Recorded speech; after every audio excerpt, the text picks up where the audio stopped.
The following is a production of CUTV Sports.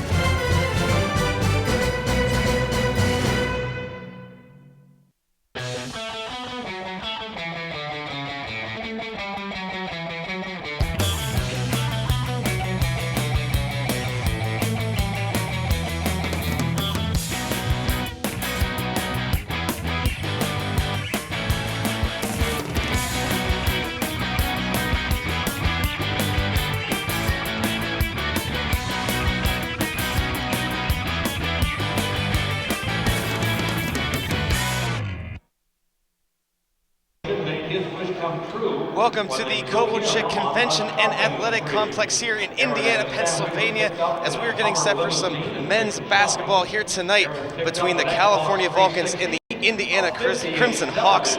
My name is Damon Madsen. Alongside me is Zach Prosba. And Zach, before we can get into tonight's game, we're going to have to take a look at the last meeting, or the last games, I should say, between these two teams. Yeah, Indiana, they actually had a tough test against Seton Hill. Seton Hill's playing a lot better recently in this second half of the PSAC schedule. Seton Hill is actually going down by one at halftime to IUP, but IUP definitely a second half team. They pulled it out. In California, they've lost 5 of their last 6 games. Edinburgh, the most recent one of those. It just seems like California playing with so much heart and ability. They just save it for the second half, and it's too late. You have to come out strong here tonight if you're going to beat IUP. Now, in this game tonight, of course, this rivalry is huge between IUP and California in any sport, but of course we're taking a look at this series between these two teams and the last game that these two teams had between each other. Yeah, series history, IUP is up 107-74. In the last meeting, IUP took it to Cal U. That's the second straight time that IUP has won by 24 or more points at the Convocation Center. Last time California won was last year. That was the first ever win for California at the KCAC. Now, of course, for both sides, we're going to have a couple of guys that we're going to pay attention to, but one in particular, of course, for the Vulcans tonight, and that is going to be number 5, Jake Jakubik. And Jake Jakubik, he was out for a game or two with what seemed to be a sprained ankle. He needs to have a big game tonight. Think of IUP as the Monstars from Space Jam. Jake Jakubik needs to be Michael Jordan tonight and rise his team to the next level if California's going to break that long losing streak to IUP here tonight. Now on the other side for IUP, we're going to keep an eye on number 3, Devontae Chance. And Devontae Chance right now, if the season ended today, he would have to be my pick for Player of the Year in the PSAC West.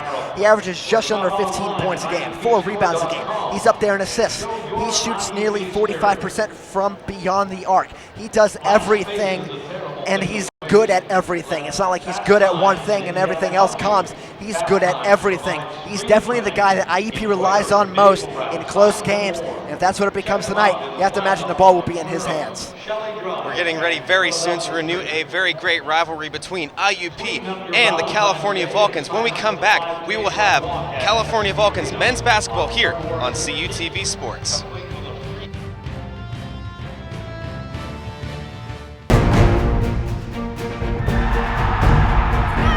NCAA Division II has much to cheer about, as nearly 100,000 student athletes compete with passion and pride. And I'm pleased to share the best news of all.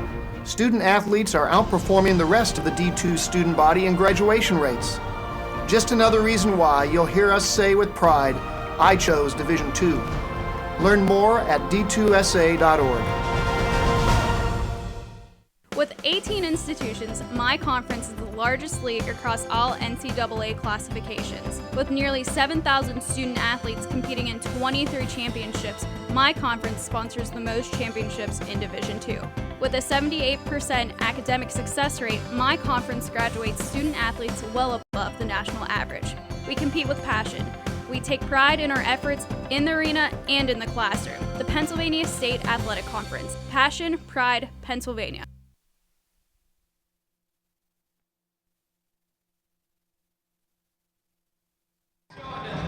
Welcome back to the KCAC here in Indiana, Pennsylvania, as we're getting set for some men's basketball action between the California Vulcans and the Indiana Crimson Hawks.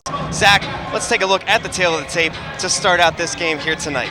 Well, when you look at it, really everything favors IUP on paper, except for rebounding. I think that's the one area California can really turn the tide of this game with Richard Smith, Calvin Brown, Tony Richardson, a lot of height down low in the post, something that IUP, they used to have. They don't have that as much this year. So I think that's the one area of this game where California can really make a difference. You also have to score. 70 points a game California gets. I think you need at least 70 or more to beat IUP because they score 76 a game. But IUP, they've run into very heavily defensive-minded teams, much like California has been playing in the last few weeks, such as Gannon, Mercier, Slippery Rock, and they've struggled. If California can play defense, they're going to be definitely in this game late. It is going to be very interesting to see if California can overcome those different things, especially with the stats on paper. And we're going to pause now here for the national anthem here tonight from the KCAC. For our national anthem, singing tonight's anthem is Logan Peroni.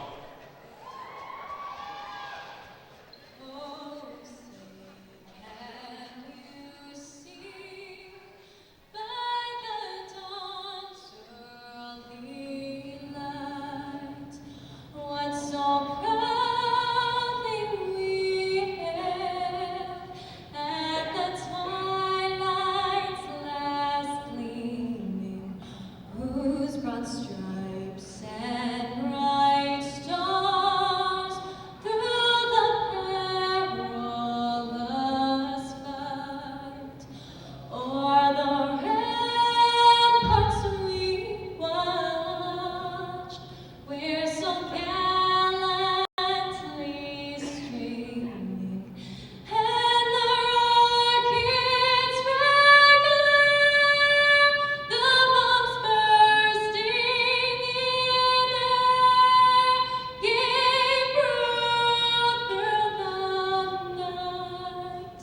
that our flag was still there. Oh, say does that star-spangled banner yet wave o'er the land of the free and the home of the brave. And a very beautiful rendition right there of the national anthem here at IUP as the crowd continues to file in, and we're getting ready for this one. And there's to take a look at Coach Bill Brown. I'm sure he's trying to get his team prepared for tonight. California trying to end this streak of 5 losses in their last 6 games. And then, of course, for IUP on their side, there's their coach, Joe Lombardi, getting set. His team, of course, playing very well this year. I'm sure he's going to try to keep his team in the same system they've been doing all year long and try to execute the same way they have all year. And we're actually going to get our starters now introduced here tonight, as it looks like one of the starters here tonight for the Vulcans going to be number 10, Drew Cook is your first starter. And then, of course, our player to watch, number 5, Jake Jakubik. And it looks then after that, number 11, Khalil Jabi, who's been playing very well for the Vulcans of late, scoring quite a lot of points. And then your 4th starter, number 21, Richard Smith. And finally, your 5th starter, number 35, Calvin Brown, are going to be your starting 5 for the Vulcans. Yeah, it's been the same 5 for the last few games ever since Calvin Brown has gotten a little bit more acclimated to the team system after transferring for Cheney. We'll go ahead and look at the IUP starters. You have to imagine our player to watch, Devontae Chance, has to be in there somewhere, but we'll listen for the names and try and feed them out to you. And as we get set here, we can hear him getting announced.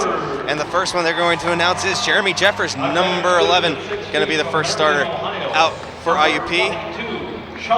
Next is number 22, Sean Dyer. From Gardenia, California, a junior at 6'6". And the next player announced coming from California, Daddy Ugbede is going to be starting for IUP. A junior at 6'5". Big man at 6'6" is Daddy Ugbede. And then the next starter for IUP is going to be Brandon Norfleet, number 23. And then coming from Philadelphia, the guy we were going to watch as our player to watch for IUP, Devontae Chance. And really, you could pick a name out of the hat and pick as a player to watch in this game. I mean, Sean Dyer, transferred from West Liberty, IUP's main rival in the Atlantic region, who went to the national title game last year. He transfers to IUP for a graduate program. Daddy Ugbede and Jeremy Jeffers, both transfers from Drake. And then Brandon Norfleet, a transfer from Cheney, probably played with Calvin Brown at Cheney, the son of Daryl Norfleet, a former Cal U alum, who's one of the best to ever play for the Vulcans. As we're about ready for the opening tip, I imagine it's either going to be Smith or Brown taking it for Cal U. As for IUP, I mentioned this before, the post height that Cal U has, Brown and Smith are both 3 inches taller than any other player that IUP has. The tallest is 6'6", and that's Jeffers and Ukbede. Ukbede only 4.2 rebounds a game, Jeffers 2.8. So the rebounding prowess of Richard Smith, who's in top 5 in rebounding in the PSAC, might be too much for IUP to handle in this game. He's going to have a big game as well as our player to watch, Jake Jackiebeck. That is one thing we're going to have to watch. That is one advantage that California does have on paper. And you take a look down in the middle of the court, the two guys going to take the face-off right here is number 21, Richard Smith, for the Vulcans, who are wearing their black road jerseys. And then in the white, Daddy Ukbede going to take the tip for the Hawks as we are ready to get underway here from the KCAC. And the ball gets tipped back, and it's going to set up with Khalil Jabi taking it across the half-court line. Setting it up now as this quick steal here by the Hawks. That's number 23. Brandon Norfleet tries to throw a layup, doesn't go. And that was a huge opening shot for IUP, possibly getting the early lead. And quickly the Vulcans bring it back up as number 35, Calvin Brown there is going to put the layup home. So the Vulcans are going to get on the board first with 2 points. And that's what's going to be key for the Vulcans. Start quickly. Brown missed the first time, got his own rebound, put it back in, using his height to be able to do that. Use your height, start quickly. You might have a chance in this game to at least keep it close towards halftime. IUP passing it down low to Ukbede. That one was tipped right there by Richard Smith. Good defense. And he goes back to the rim once again, and Ukbede going to answer quickly with 2 of his own. And Ukbede, this is the first time I'm actually seeing him live. He played the last time against Cal U, but we both weren't there. So seeing him for the first time, seeing what he's made of as a Division I transfer from Drake. And the Vulcans now trying to set it up. They pass it down low to Calvin Brown, who goes for the layup attempt, and it's going to go out of bounds, and it's going to be off of IUP. So the Vulcans are going to retain possession and have to throw this one back in. And right now, you see down there, that bottom little ticker, 18 next to IUP. They're 18th in the nation. IUP was ranked when California came in here last year at the KCAC and won, which is their first ever win at the KCAC. So California definitely not fazed by that national ranking for IUP. And the inbounds pass goes to Khalil Jabi, who's going to pull up and take a shot, and it was contested, but it is going to fall. And that is a long 2-pointer there for Khalil Jabi. Good job right there, getting that 2 to fall. And they're actually calling that a 3, although I agree with you. It should have been a long 2. It was a 3-pointer, so it's actually 5-2. But from my angle, it looked like Jabi was on the line. Now IUP passing it down low to Ukbede, back out. As they're going to try to set something up here with Brandon Norfleet taking the ball back. Waiting on something right there, a little bit of a screen. Norfleet dribbling, back down low to Ukbede. Ukbede trying to go up, but looks like we're going to get a foul called right here, maybe. It's actually going to be a 3-second call because Ukbede, he set himself in the paint area, although it's not painted, it's just hard wood down there, but technically the paint, he was just down there for a little bit too long, so an early turnover here. Got to get up on my basketball calls. My apologies right there as the Vulcans try to set it up. They're going to set it out to Cook. Cook back over to Jackiebeck. Setting up, and Khalil Jabi for 3. Doesn't fall this time, and the rebound for IUP. And Jabi kind of trying to start a little bit early, a little bit of a heat check there for him. He shoots a lot more than he did at the beginning of the year. I don't know if that's whether he's starting to trust his game a little bit more, or Coach Brown has put a little bit more trust in him to be able to go out and try and score some more points. And here's a quick shot here by Sean Dyer, a long 3, and it's going to fall. So IUP answering right back as it's been back and forth so far. And Sean Dyer, you know what, I thought at the beginning of the year that he was going to make a big difference for IUP, and he has so far, just over 12 points a game coming into this one. And now the Vulcans with Richard Smith taking the ball. Back out to Drew Cook. Sending it now down low to Calvin Brown as he's going to try to push his way towards the basket. Rolling off, throwing the layup, and it is going to fall in. Good bounce right there for Calvin Brown as he has 4 points early in this game for the Vulcans. And he's only averaging 4.3 a game, but in the last 3 games, it seems like Calvin Brown has really started approaching double digits in each one of them, as well as double doubles as well. He's really starting to pick it up for the Vulcans. And Ukbede driving to the net there for IUP. Doesn't get the shot to fall. Vulcan's going to bring it back up here. Khalil Jabi using his speed goes to the basket. And it looks like we're going to get a foul called here on IUP. Just get the see what number it's on right here. And it looks like it's going to be on number 23, Brandon Norfleet. So good aggressive play right there for Khalil Jabi. Yeah, we are up high, so it's going to be a little difficult to tell who the fouls are going to be on at first. But you know what, Damon? Something that is surprising to me. It's silent in here at the KCAC. There's a lot of fans here for IUP tonight. They're not making a lot of noise so far. California would like to keep it that way. And right now it looks like Jackie going to pass it out to Cook and then down low to Calvin Brown. Trying to push his way towards the basket. He throws a layup. Shot doesn't fall. IUP going to bring it back up the court quickly now as they give it to number 11, Jeremy Jeffers. And they get it back out to the point. And a quick shot here by Dyer, who is just killing it from three-point range right now as he's had 2 already and 6 points quickly on the night. And this is IUP's first lead of the game, only 8-7, of course, so California can easily take that right back. And now passing it down low quickly to the Vulcans. They try to get it to number 35, Calvin Brown, but it looks like we're going to have a jump ball, and it's going to favor IUP's possession here, so tough break there for the Vulcans. Yeah, 16:03 to go in the first half, so 3 seconds away from our first stoppage in this one. You're going to be an inbound. Going down low to Brown. It's been working so far for the Vulcans, though. I saw the turnover there, yeah, of course. But it seems like Brown is easily stepping around the defenders for IUP so far. And now IUP setting it up again from the perimeter like they have done so far. Dribbling it, and Dyer taking another three-point shot. This time he misses. Khalil Jabi going to gather in the rebound, bring it back up. And it gets back to Jabi, over to Richard Smith. Waiting in the perimeter right now. Jakubik has the ball. Quick pass over to Cook on the far side. Down low, Richard Smith taking the pull-up fadeaway jumper, and it's going to fall for 2 points. Good shot right there. And something I noticed for IUP, Devin Cottrell is into the game for the first time. He replaced Daddy Ugbede. I did not actually see him go off, so he's in the game for the first time. Looks like we're going to have another sub come in for IUP shortly. And IUP sending it out to Devontae Chance, who's going to dribble around a couple of defenders. Throw it to the open man, Norfleet, who takes the shot for 3, and it's going to fall. So, three-pointers playing a big part so far for IUP. And that's why Devontae Chance, he's probably the player of the year in my opinion, because he not only scores, he facilitates extremely well, and he found Norfleet wide open in the corner for that shot. And now Khalil Jabi's going to have it out of the perimeter. Vulcans trying to answer possibly with another 3 of their own. Jakubik going to handle the ball, pressured right there. And back over to the far side, over to Cook. Cook looking for an open Vulcan if he can find one. And it looks like we're going to get another foul called here against IUP. And it looks like it's going to possibly be on Brandon Norfleet once again. His first team second. Oh, I apologize. Number 22, Sean Dyer, got called for that foul. Yeah, there's a 21, a 22, and a 23 out in the court right now, but we'll look at the team leaders as we're in our first media timeout. Khalil Jabi, Richard Smith, both transfers this year, leading the team in every category you see there on your screen.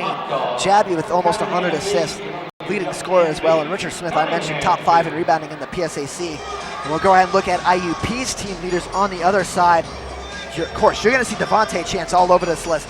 Over 120 assists, 40 steals, leads the team in minutes. Sean Dyer, the leading rebounder, at 5.4 a game. That's what I said. California, if they're going to stay in this game, got to rebound. But right now, IUP is making their shots. Coming into this game, IUP shot nearly 50% from the field. And that's every shot, including 3-pointers and 2-pointers. So they don't miss a lot, and you got to collect those rebounds when they do miss. And you can see so far in this game, Sean Dyer having a big impact. Had three-point shot attempts so far in this game. He's made his first 2 he made right off the bat. So it looks like he's going to play a big factor along with Devontae Chance, as you spoke to earlier, Zach. This lineup is very deep for IUP. Yeah, and Sean Dyer coming in this game, 38.9% from deep. Brandon Norfleet, who made the other 3, 42.1%. We've seen Caillou take 2 threes, both from Jabi. He's at 27.1% coming in this game. I'd like to see Jakubik. He's not been able to get the screens out in the perimeter for him. Brown and Smith haven't been able to guard off the defenders for Jakubik to find himself open.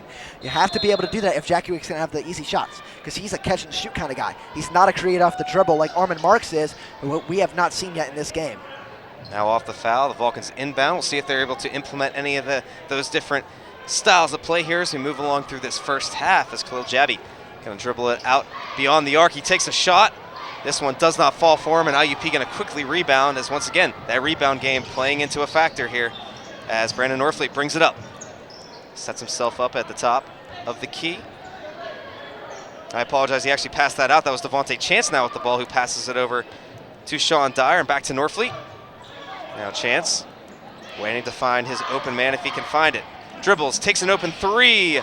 Doesn't fall right there, and the Vulcans aggressively get that rebound right there. And that's what you have to do. Richard Smith, great aggressive move against Devin Cottrell to be able to rip that rebound away from him. Now Richard Smith taking a long two. This one doesn't fall. IUP trying to rebound. They had it, and it looks like we're going to have a foul right here on Khalil Jabi. That's Jabi's first, team first. We're going to see Armand Marks come in for Jabi, Tony Richardson come in for Calvin Brown. And Richardson, he's won Freshman of the Week a couple times this year, but his playing time has kind of gone down since the emergence of Calvin Brown. You'd like to see him come out. With his height, he's still got an advantage out there against some of the IUP players as well. Maybe make a statement in this game to get some more playing time back. And right now it is still a close game, 11-9 in favor of IUP. And we'll see if the Vulcans can't climb back as IUP setting it up right now. That's number 22, Sean Dyer, taking out open three look here for Devontae Chance. Makes it. So another three-pointer for the Crimson Hawks as they extend their lead.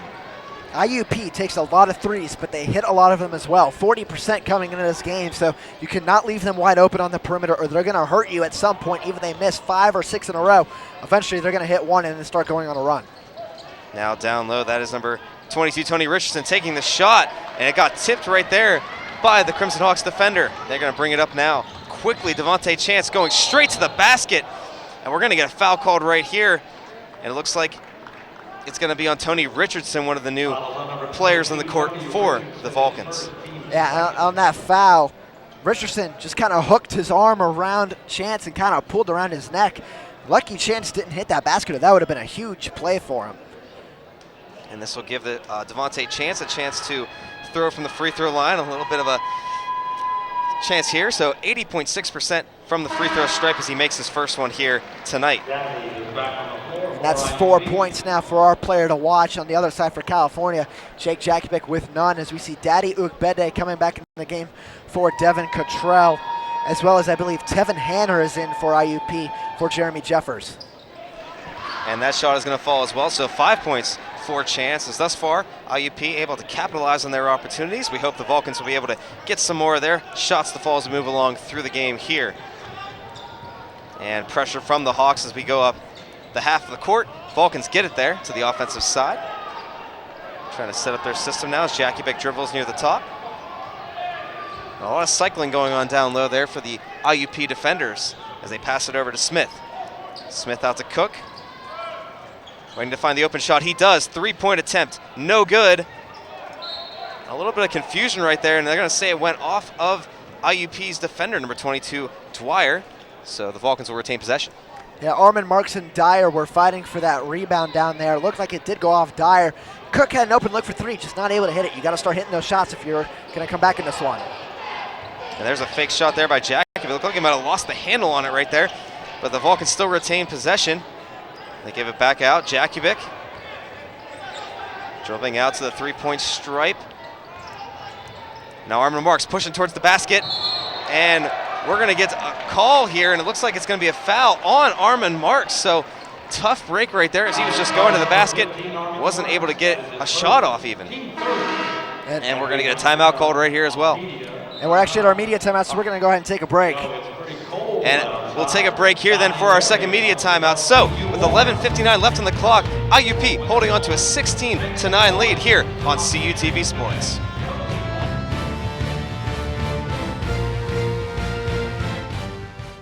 With 18 institutions, my conference is the largest league across all NCAA classifications. With nearly 7,000 student athletes competing in 23 championships, my conference sponsors the most championships in Division II. With a 78% academic success rate, my conference graduates student athletes well above the national average. We compete with passion. We take pride in our efforts in the arena and in the classroom. The Pennsylvania State Athletic Conference. Passion, pride, Pennsylvania. We have so much to celebrate in Division II, but we're especially proud of our commitment to make a wish. Division II student athletes have led a 10-year initiative to raise funds and help grant wishes of children with life-threatening medical conditions. Nearly $3 million have been raised, and hundreds of children's wishes have been granted. We play hard, we work hard, and we support others in need. Why? It's simple. Because we care. And welcome back to the KCAC here in Indiana, Pennsylvania, where we have a good basketball game so far here in the first half. Indiana leading 16-9 over the Vulcans, and so far, Zach, it seems like IUP has come out and made their shot attempts, but Vulcans still in it. Yeah, and that's the big thing. California, you cannot let them get into double digits. I think if you do that, IUP's defense is a little bit too strong for you to be able to muster a comeback that big. Got to keep it within single digits here. And right now, pass down low. Good pass right there to Hanner, who takes the shot, and it doesn't fall, so the Vulcans rebound that one and try to shorten this lead a little bit as Jabby brings it up the court. Jabby's in the game for Jakubik, who really did not do a lot when he was out there. No shot attempts, no points. Now they're going to throw it down low to Richardson. Richardson pulling up, taking the shot, and we're going to get a foul called right here, and that's going to be on Daddy Ugbede. So the Vulcans going to have a chance to go to the free throw stripe. Tony Richardson, of course, doing all right from the free throw stripe, 48.1%. Well, hopefully he can make at least one of the shots here at least. Yeah, and that would bring you within at least 6. That's 3 possessions. The freshman from Sterling, Virginia, 48%. You'd love him to see hit 1. Both would be miraculous as well. And the first shot attempt does not fall, so try to gather himself back in and take another shot here. That'll bring the Vulcans into double-digit points on the night. As he sets it up. Second shot doesn't fall either, so they're looking for the rebound. That one's going to go off of Armand Marks as he tried to corral that one in, and it'll be IUP's possession. That was Tevin Hanner, or actually it was Tevin Hanner trying to fight for that rebound as well. As we also have Cornell Yard the third in the game for the first time. Sean Dyer sitting for his first time on the bench tonight. So now IUP giving it out to Devontae Chance, who's had a big game so far. Trying to get a screen. He does, going towards the basket. Beautiful pass out to Cornell Yard, but then the Vulcans try to steal. Yard retains possession. And IUP going to slow it down now here. So good defense right there by the Vulcans. They try to keep IUP right where they're at, but there's a shot right here. Not going to fall. IUP rebounding once again, though. That's Yard. Going to throw it out to Chance. And that was a big offensive rebound because IUP only had 5 to shoot, didn't hit the rim, then IUP would have been in a bad luck situation. And Chance right there, a beautiful job trying to dribble to the net, faked it, took the shot as he gets 2 more points. He's had a big game so far with 7. And now Vulcans looking to answer. Jabby going to throw it over to Brown, who throws it over to Cook. Now back out to Jabby at the point. Cook still looking for that open pass down low. He gets it down to Richardson. Richardson dribbling his way to the net, and he does a good job right there, forcing his way in for 2. And on that play, it looked like Richardson was guarded by Ugbede. Richardson not having the same success Calvin Brown has had, but Richardson a little bit stronger player, I think. Calvin Brown's taller and lankier, more of an outside presence shooting-wise. Richardson's the down-low post guy. And right there, Ugbede took a shot. It didn't fall either, and he was guarded by Richardson, who used his strength, I believe, right there to help guard against that. As the Vulcans bring it up, Jabby going to throw it back over to Richardson. Now Marks looking over his options. They finally get it out to the near side here. Jabby back over, and a 3-point open attempt for Brown doesn't fall. This one's going to go out of bounds. They're going to say it went off of IUP, so Vulcan's going to retain possession. And that was Ugbede who it went off of, and right there, Calvin Brown, he only had 1 3-pointer in the season coming into this game, as Drew Cook is going to check out for Jakubik. Brown coming out for Richard Smith. And Brown actually almost hit that shot. He's not a bad shot when he steps out. I don't know if he can step out to the perimeter, but those long 2s, maybe bank some of them in as well. Not a bad shot. We just don't see that a lot from his game yet. Brown definitely did have an open look on that last shot. Definitely a good idea to take it on that one, as Vulcans bringing it back out. Marks with the ball. He's going to spin around, try to at least spin around his defender. And bring it out to Jabby, as Jakubik and Smith having a little bit of a factor in this offensive series. And this one they're going to say is going to go out of bounds on IUP, as Devontae Chance tried to save that one to no avail, and the Vulcans going to hold possession. Yeah, Ugbede actually saved it the first time, but After he saves it, it tipped off of a player and went out of bounds afterwards. We're going to see Calvin Brown come back into the game for the Vulcans momentarily. And that was Richardson taking that shot. It didn't fall, so IUP going to try to take advantage of a missed opportunity there. And charging to the net there was Sean Dyer, and it looks like it's going to be a foul on the Vulcans right here. We take a look to see who that was on, and that was on number 35, Calvin Brown. And that was actually on Jakubik, as we overheard the 5. Hard to hear, but it's actually on Jakubik, and that shot did count, so give Dyer 2 points. It's 20-11, possibility of making this a double-digit game with just under 9 minutes left to go. Now Sean Dyer, 8 points in the night. A couple of three-point attempts have fallen for him as he makes his free throw attempt right there, so make that 9 for him as he's the leading scorer in this game right now. And the Vulcans going to try to answer back. They need to get some points here if they possibly can. Jakubek going to the net, and he's going to get that floater to fall down for his first 2 points of the game. Nice little teardrop shot for Jakubik. Usually he's such a good three-point shooter, you don't see him step into the lane a lot. He did that time, just kind of hooks it up and watched it fall in, bringing it back within single digits. And good for the Vulcans who trying to keep this game close. Now IUP setting it up around the perimeter. Good quick passes right here as they get it back to the near side, trying to go underneath to Ubede. That was tipped by Brown.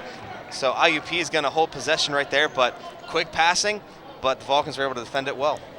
And we're about 25 seconds to our next media timeout, so if California can mount a little bit of a comeback here, try and cut it down as they get a shot from IUP there. And a good inbounds pass right there, and that shot did not fall from number 11, Jeremy Jeffers, but IUP is going to hold possession as the refs say it went off of a Vulcans player, and we're going to see Daddy Ubede check out now in favor of Devin Cottrell. And also for Cal U, Daniel Sapp coming in for Armand Marks. In my mind, Daniel Sapp is the smaller version of Armand Marks. He's just not as mature yet for this team, only a freshman, but he's the same body build, the same player as well, a big rebounder. And it looks like IUP quickly getting that inbound and quickly getting some passes, as we're going to get another foul right here on the shot attempt, as it looks like it's going to be on Calvin Brown. This time it's on Calvin Brown after I didn't get it right for Jakubek the first time. Yeah, that is his first foul, 5th team foul for Cal U. Cottrell going to the line. We're on the year, 53.8%. It is 2 shots because it was a shooting foul. And this one bounced off the back of the rim and right back out as Cottrell looking for his first points of the night after he subbed in for Daddy Ubede. And just, you're right, 60% shot from the free throw stripe. Taking the second one here, that one will fall. So he has his first point of the night, and IUP going to extend the lead to 22-13. And Cal U, you need to start scoring on these possessions. You have 8:05 left in this half. You need to at least probably get 25 points in this half and keep IUP within a reasonable margin. You got to start scoring in your possession. So it doesn't need to be a 3, just a couple 2s here and there. Now the Vulcans are trying to look for that if they can. Jakubek going for 3 right there, contested, and it's not going to go. IUP quickly rebounding that. And only 2 Vulcan defenders back, but we're going to get a whistle right here.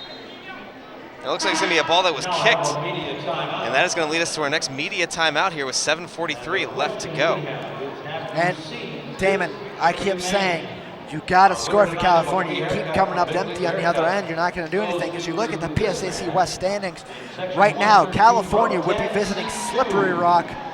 Actually, excuse me, they'd be visiting Mercyhurst if the playoffs started today, but UPJ, they're right there. And California has to go to UPJ next Wednesday night after hosting Clarion this Saturday. California's lost 5 of 6. They have to get wins down the stretch. You have winnable games. You have UPJ, Clarion, and Seton Hill left on your schedule. Those are the 3 teams below you. If you want to get in the playoffs, you have to beat the teams below you. You also get Gannon at home, who you beat on the road, and Slippery Rock on the road, who you almost beat at home. Slippery Rock, that's going to be their senior day. That's definitely going to be a tough atmosphere to win in. California, if they can get at least 3 wins, I think they would definitely make the PSAC playoffs. Also, it all depends on how Edinburgh does, the team above them. If Edinburgh starts to falter a little bit, then you have a little bit more cushion. But you can never rely on other teams doing the work for you. there are a ton of scenarios that the Falcons could go through right now as you saw those standings, and you're right, you just got to control your own destiny. You got to play against the teams that you have set on your schedule and take advantage of whatever you can. Got to get those wins, especially for the Vulcans. I'm sure they're looking to end that streak of 5 losses in the last 6 games, and even here tonight, this game is far from over as they look to come back in this one.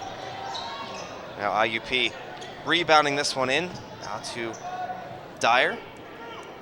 They're going to slowly set their system up just like they have all night long, using those perimeter passes. And they get it over to the near side here to Norfleet. Dribbling over towards the basket, tipped right there, but back to the Crimson Hawks. Chance holding it. You got 12 to shoot for the Crimson Hawks. They've taken a lot of time off the shot clock in each of their possessions. And Chance once again faking that pass right there as he's done a good job with fakes. Rebounded by the Vulcans. Good job down low. It looks like that rebound kind of just fell into the arms of Calvin Brown. He didn't really go up for it, just happened to be there. This time we're going to get a whistle right here, and it looks like another foul.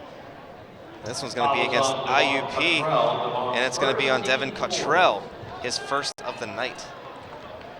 And that is the team 4th for IUP, so 3 more, and California's in the bonus. 2 more, IUP is in the bonus, as both of these teams starting to get a little bit of foul trouble as we near 7:08 to play. It will definitely be something to watch as we go along through this game. The fouls for both teams. Now the Vulcans giving it out to Smith. Smith gonna pass it to Jabby, who goes down low to Brown. Brown faking the pass, taking a shot, gets it to fall as he's had quite a few points already tonight. 6 for him. Calvin Brown, the best offensive threat that California has right now. You don't have to just feed him down low and turn his back to the basket. He can shoot the ball, like I said earlier tonight. Now the Vulcans looking for a stop right here on defense if they can get it. This one they say is going to go off of IUP. That one went off of Cottrell, so there's what the Vulcans needed. Got a break, and they get the ball back. You're down by 7. I understand it's tempting to take these 3-point shots. Just take the 2. 6.5 left in the first half. Get it within 5 and do some more work at the defensive end. And once again, this one is coming from Brown. The shot, it's going to be over the basket, just tipped off the far side. Now the Hawks bringing it back up really quickly. Faking the shot was Chance. He goes down low, good pass right there, and that one's gonna go to Devin Cottrell, his first field goal of the night, and it's gonna be 3 points for him. And just like that, then it's a 9-point game, which then California, I believe they would start to get more tempted by the 3 because you don't want to fall too far behind. But your 3-point shooting is not there tonight. You gotta keep going with the 2s in my opinion. Right now they're still passing it down low as this one's gonna go out, that time to Daniel Sapp as the shot does not fall though. IUP back up the court. Once again, this is Chance controlling the ball down low again to Cottrell, who goes up for the shot, but it's going to be a foul called, and once again, it's going to be on Calvin Brown as he was trying to defend against the layup there for Cottrell. That's the 6th team foul for Cal U. You have to imagine Calvin Brown's going to be checking out here for Tony Richardson, who's at the scorer's table. With those 2 fouls, you don't want to get him in too much trouble as he's your best offensive threat, so it's kind of a double-edged sword. You take off your best scorer and a pretty good defender, but you can't get him a lot more foul trouble. And right there, the first shot from Cottrell is going to miss as we are going to get those subs in. And you were right, Calvin Brown going out. And we have a sub for IUP as well, as it looks like number 10, Tavon Hanner, is going to come in, and number 1, Cornell Yard as well, is going to enter into the game. And we get our second shot here. Misses for IUP, as that one is going to be a rebound that goes out of bounds off of IUP, so the Vulcans are going to retain possession. And that's another area where Cal U can, start to take some damage against the IUP lead. Free throw shooting. IUP doesn't hit theirs. This could be a 4-point swing if you get a basket here. And that's what the Vulcans are looking for right now. So Jabby taking it to the basket, going for the layup against 2 defenders, misses it. And it looks like we're going to get a whistle blown here. And it's going to be another foul call. That foul is on number 23. And that one's going to be on number 23, Brandon Norfleet, that time, as we were able to figure out who it was. That's his 2nd of the night. We're going to see a couple more subs. Daddy Ugbede, Sean Dyer coming in for Cottrell and Norfleet for Cal U. Daniel Sapp coming out for Armand Marks. Marks, he's kind of had a down year scoring-wise. He's that only senior on your team. He doesn't start. He's that bench presence that you need. He just has not been there in the last few weeks for him since probably the fall semester ended.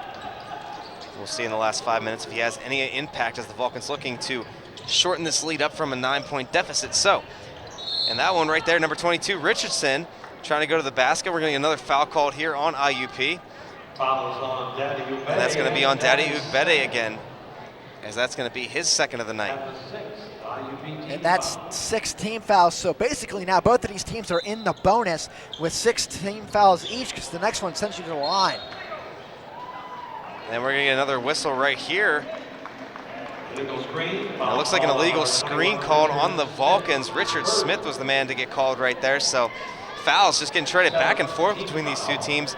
Incredible. We already have 13 fouls in the first half. And that's something that's been plaguing Cal U all year. You have opportunities. IUP is basically feeding you the ball for the last minute or so, and you can't do anything with it. You have to stop them on the defensive end here. And once again, Devontae Chance trying to feed that down low. Didn't work as the pass went out of bounds to the Vulcans. Another chance to go up the court with the ball. And it's a 9-point lead still, so it's not double digits. Like I said, that would be the kind of the marker. Keep it within double digits. You want to make sure you don't go down at halftime too big. There's still about 4:45 left on the clock for the Vulcans, and that time, Tony Richardson, who's been pretty good down low so far tonight for the Vulcans, getting the 2 points. IUP bringing it back up quickly now as that's going to the net. Number 22, Sean Dyer, as he has double-digit points already tonight, now up to 11.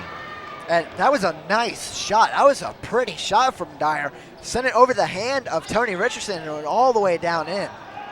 And down low once again, that one to Tony Richardson, as it seems like Richardson and Dyer are just exchanging blows right now. Layups back and forth. And Tony Richardson, you've not seen this from him in a while. His scoring output, 6.5 per game this year, but it hasn't seemed like he's gotten that total in a very long time. Good to see him progressing like that this game. And we're going to get a long 3 attempt by Dyer, who tries to get some more points there. Daddy Ugbede with the rebound.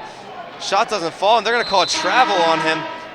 And we're going to have a timeout here as well. Media timeout, as we're going to head actually to our next break here. As so far in this game, it's been a good battle back and forth. But IUP leading California 26-19 here at the KCAC.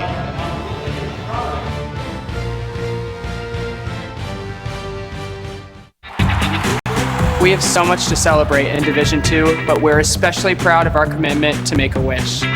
Division II student athletes have led a 10-year initiative to raise funds and help grant wishes of children with life-threatening medical conditions. Nearly $3 million have been raised, and hundreds of children's wishes have been granted.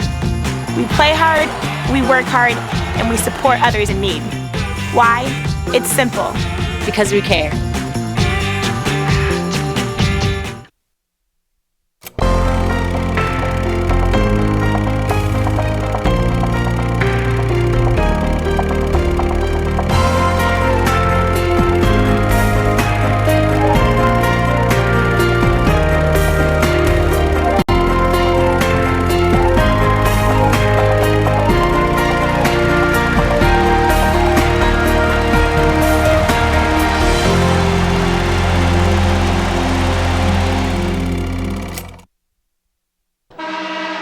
Welcome back as we have men's basketball action here on CUTV Sports from Indiana, Pennsylvania, as right now the Crimson Hawks holding a lead over the Vulcans 26-19, and with 3:54 left on the clock, Zach, it seems like the Vulcans are still hanging in there, trying to get a few points before halftime.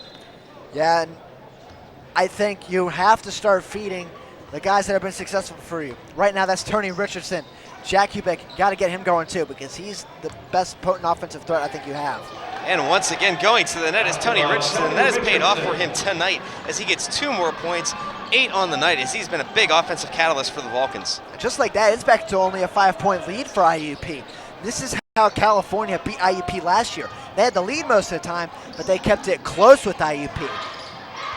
And a pass down low there, defended by 2 Vulcans, is Yard, and they're going to call a travel on him. So good defense right there by the Vulcans. They're going to get possession back. I think it's like 3 or 4 of the last 5 times IUP's had the ball, they've turned it over. A couple travels, a couple loose ball turnovers.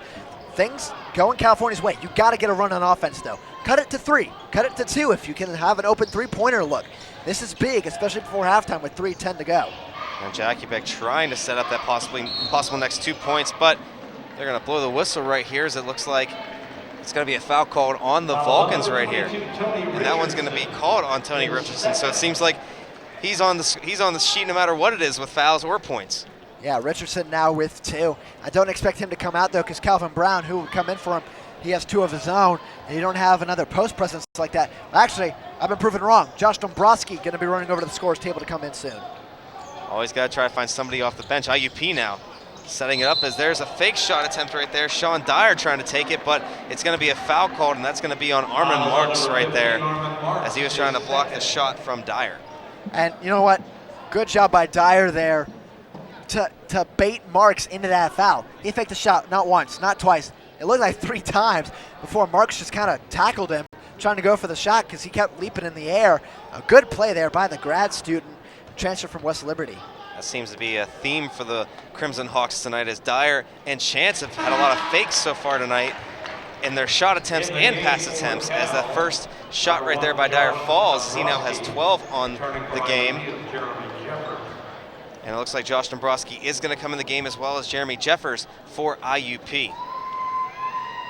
And the second shot attempt up by Dyer, no good. Vulcans try to rebound, and they're going to call a foul on the Crimson Hawks right here. That's going to be in Cottrell. And that one was an over the back as Smith was going for the rebound. Cottrell kind of pushed him, and that's why you saw Smith's body kind of go. It's a little bit like the side of a triangle, a little bit, and a slant. And Smith's going to go to the free throw line. He's steadily improved himself at the line this year. I've been very pleased at his progress, starting the year kind of slow, but really picking it up of late. Now Richard Smith, 62.1% from the free throw stripe. That one, nothing right there. Doesn't even hit the basket. So no good on that one, as we're going to have another sub come in. Drew Cook coming in for Jakubik for the Vulcans. And Jakubik, 2 points in this half. You got to get more from him. I understand he had that injury, and it might be bugging him a little bit, but he's had those looks. He just has not been hitting them in recent games. Looking for an open shot right there was Jeffers. He passes it out to the open man Yard, quickly covered up though. And they'll throw it back out to the top and set something else up here. Vulcans doing a good job of defending right now against IUP, but they leave the open man there. Jeffers for 3, or actually, no, I apologize. That was a long 2 right there. Once again, tough to see a little bit up here, but he gets his first points of the night. Yeah, on that one, I could see Jeffers' left foot was right on the black line that marks the 3-point shot. Barely part of his foot was there, but it was there, and the refs made the right call calling it a 2-pointer. The Vulcans trying to quickly answer, keep this lead right where it is at 5. They're using the quick corner passes. Marks with the shot. No good for 3. IUP quickly rebounding and sending it up the court. We're just under 2 minutes left here in the first half. Open man on the far side. Yard for 3. Doesn't fall. And a good rebound by the Vulcans. Yeah, that one just way too strong. Went over the hoop. Rebounded. It looked like Marks there who fed it to Jabby. Now speaking of Jabby, he's going to go hard to the net. And we're going to get a whistle blown here. See who the foul is on. That foul called on Manny Yard. And it looks like it's going to be on Yard, so that's going to be his first of the night. So smart play right there by Jabby, too, going hard to the net. Yeah, Jabby, he reminds me of Tynell Fortune a little bit, to where he likes to go hard inside the lane, even though he's not the biggest of players.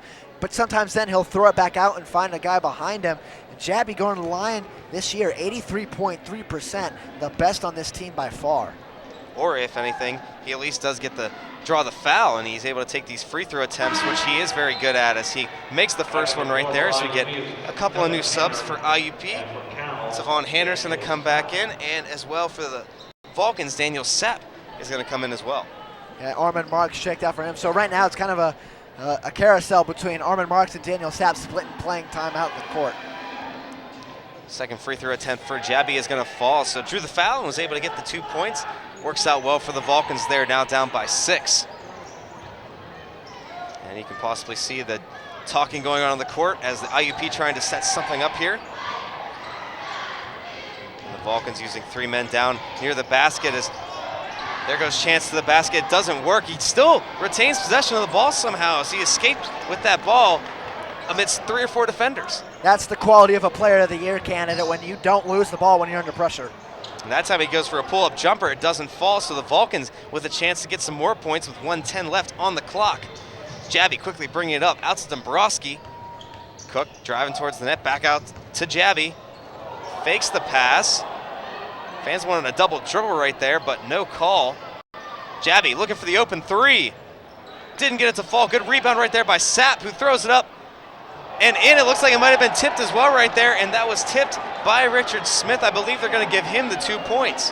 And IUP wants offensive goaltending. I can understand why, because that ball was still in the hoop as Smith touched it.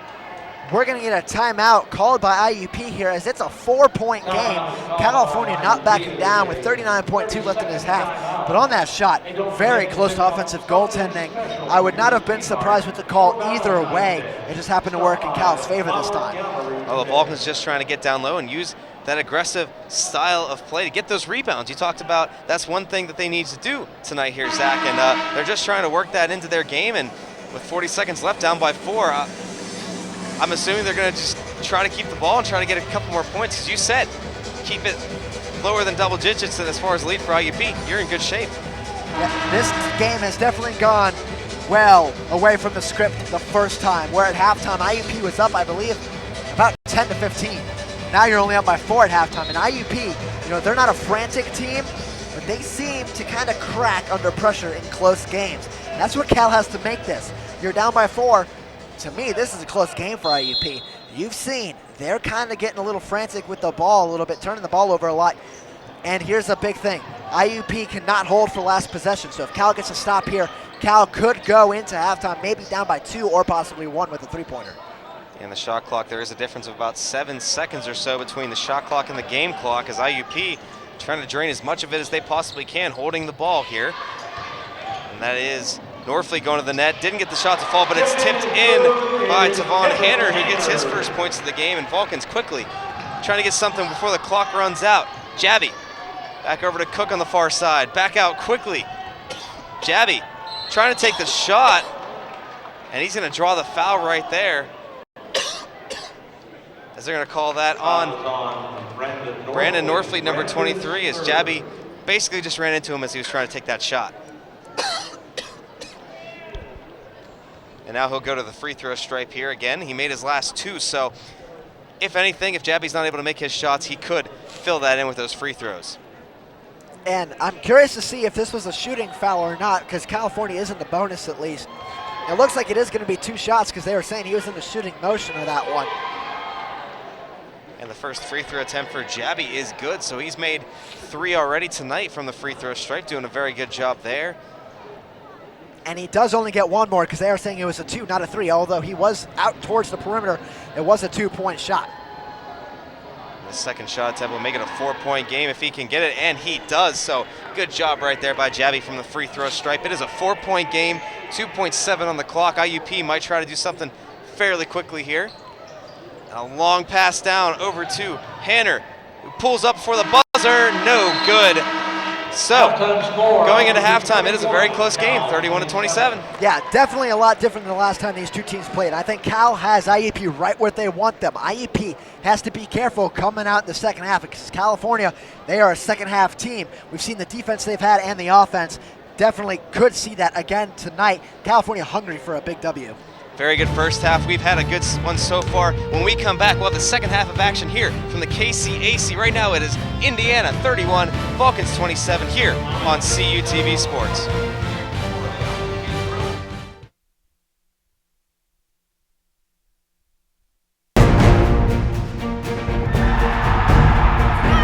NCAA Division II has much to cheer about, as nearly 100,000 student athletes compete with passion and pride. And I'm pleased to share the best news of all. Student athletes are outperforming the rest of the D2 student body in graduation rates.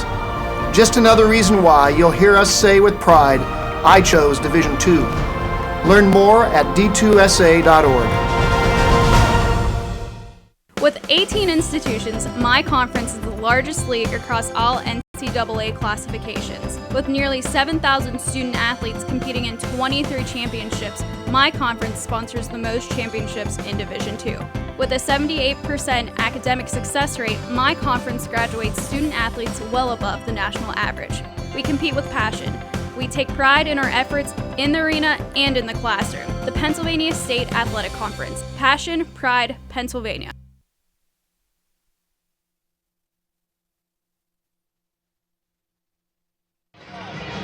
welcome back to the KCAC here in Indiana, Pennsylvania, as we've had men's basketball action here for you as we get ready to start the second half with IUP up 31-27 over the Vulcans. And Zach, I'm here with Zach Crosby, ladies and gentlemen, with Damon Matson here as we'll take a look at the first half stats.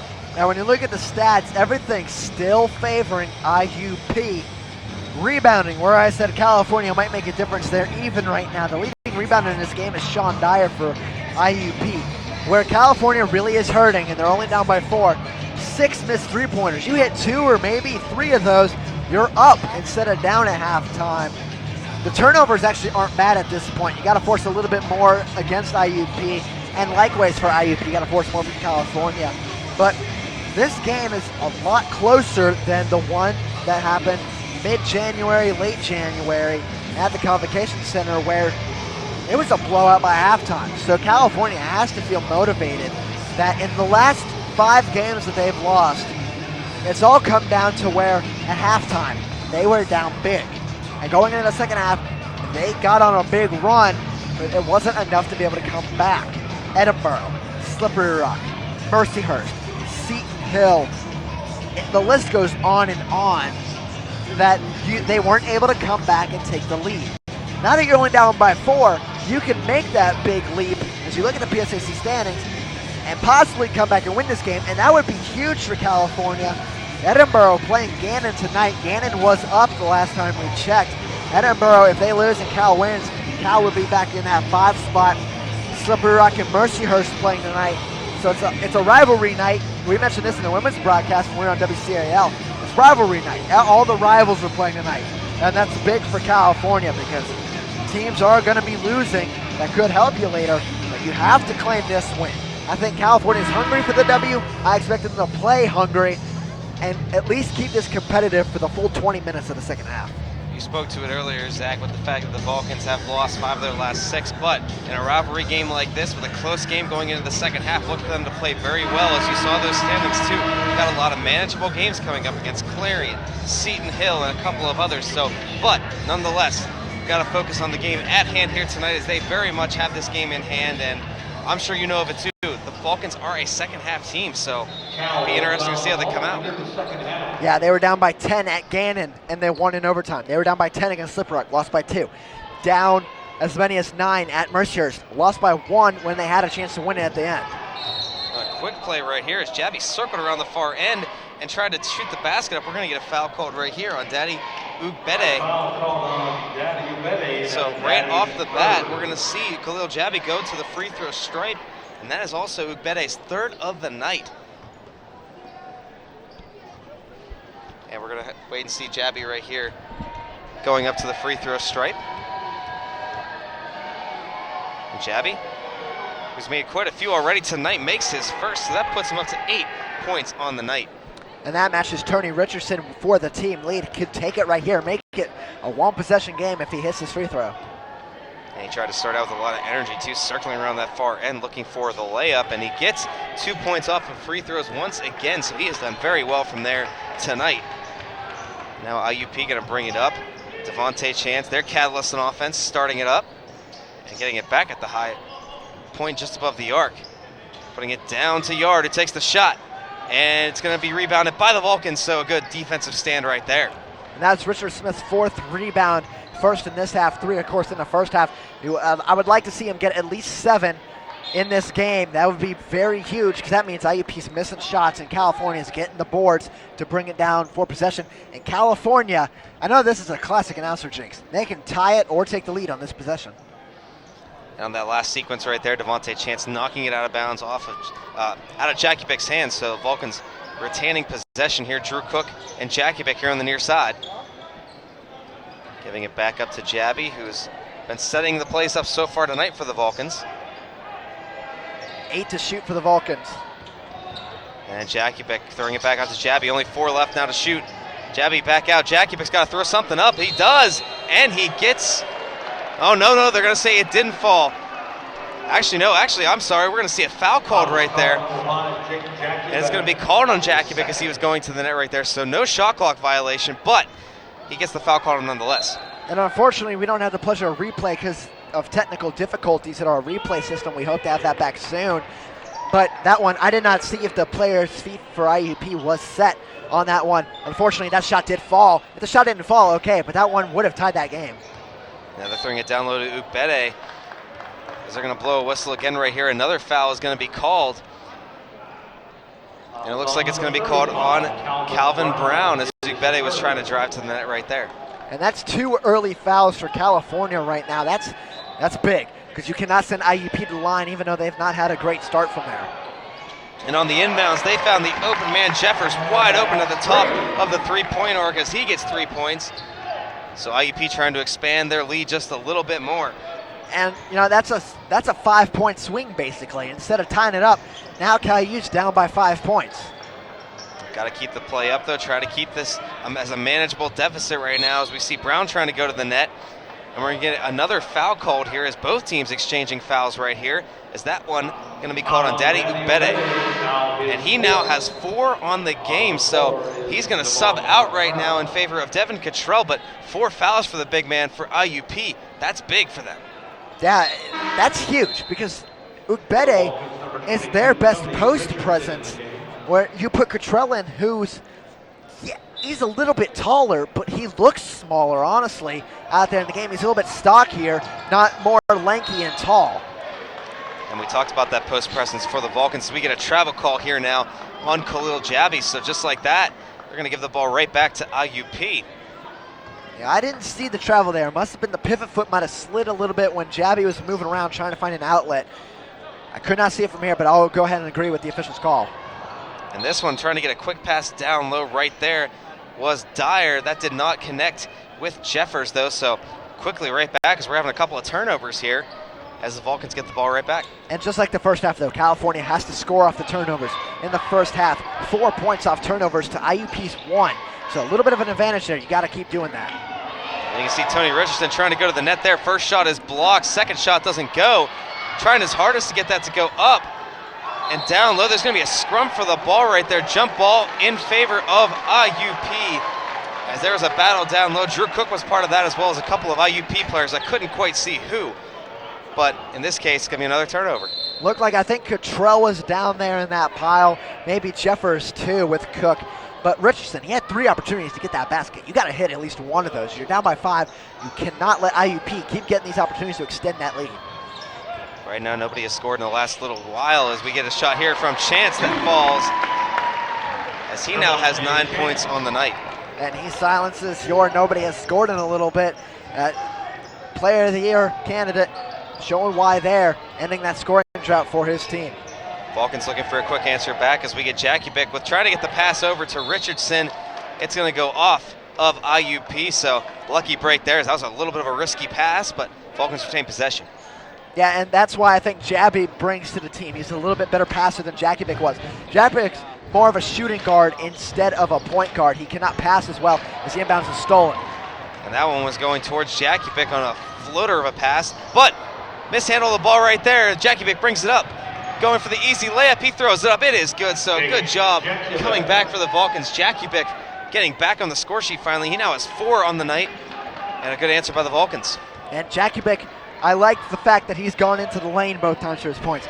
You need to see him step out for a 3 eventually. Cal's 1 for 7 on 3-pointers tonight. You've got to hit at least a couple this half.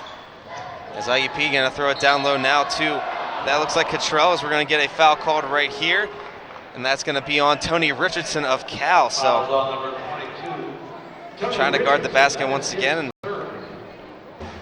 And Cottrell going to the line. Sorry there, Damon. But Cottrell, 1 of, I believe, 4 at the line tonight. He's had a field goal and 1 free throw. So not the best free throw shooter going to the line. Only shooting about 50%, just a little over that on the year at the free throw stripe. So misses his first one right there. And still a very close game, too. So these free throws, as we go along in this game, are going to play a big factor down the stretch here. So he does make his second one. So Cottrell making this now a 6-point game. And that's 5 missed free throws for IUP. They are 5 of 10 so far, or 6 of 11, actually, adding that last one that he just made through this game. So now the Vulcans trying to lessen that deficit now, as that is Smith trying to go to the basket, gets his own rebound. Setting it back up. We talked about Jakubic trying to get that three-point shot down. If Falcons can do that, that'll be a big help. That was Cornell Yard. He closed out quickly on Jakubic, preventing him from that three. And he still handles the ball out as they're going to get it back to the near side here. Richard Smith taking a long two-shot, no good. IUP quickly throwing it up the court to Jeffers. Vulcan's trying to retreat back, and they're not able to stop Cottrell, who comes in for the layup. That's 6 for Cottrell now. California trying to bring it up quickly. You're down by 8. Need a basket here. And Jakubic seems to be holding a lot of possession so far this half for the Vulcans when he's on the court. Back out over to Smith, then over to Jakubic once again. Faking the shot, going inside, trying to get the layup. No good, but going to go out off of IUP as we're going to have a timeout right here in our first media timeout.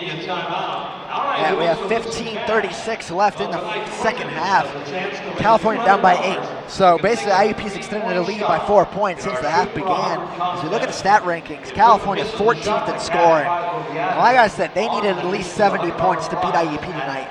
They're not on pace for that right now. IUP, the second best scoring defense, and we're seeing why, especially on Jakubic. When he's trying to go out and shoot those threes, the screens aren't working. Jakubic even is wide open. That one I mentioned before, Cornell Yard, right on Jakubic as he's trying to shoot that three. Jakubic's even trying to fake off the defender. He's not been able to do it. The defense of IUP has just been too much right now. California's doing a very good job in the paint. They had 16 paint points in the first half. But outside, they've got nothing going.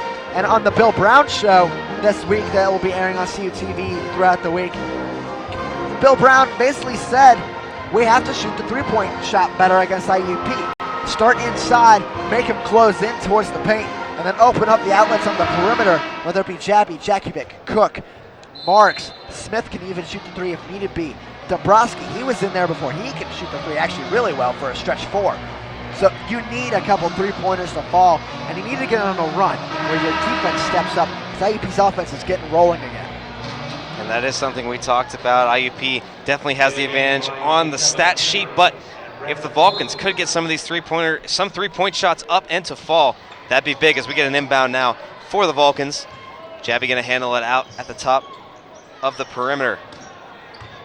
Richardson trying to push his way towards the net, as we're going to get another foul called right here, and that's going to be on number 11, Jeremy Jeffers, for IUP, sending Richardson back to the free throw line.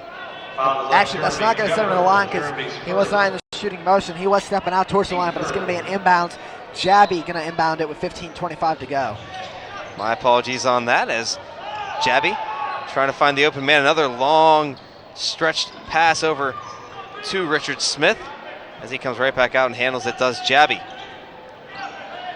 And the Vulcans, I think they might be looking for something in the three-point range if they can find it, but right now, just looking for something in general. Jabby holding it over to Jakubic. There's that three-point shot, no good. IUP quickly rebounding it, taking it up the court. And a good play by Norfleet as he gets the shot to fall, and he's going to get fouled as well. The foul's going to be on Drew Cook, his first, and Norfleet. He's not played a lot in this half because of those 3 fouls he has. He now has 5 points, trying to make it 6. Where at the line this year, 91.5%. He does not miss a lot when he's at the charity stripe.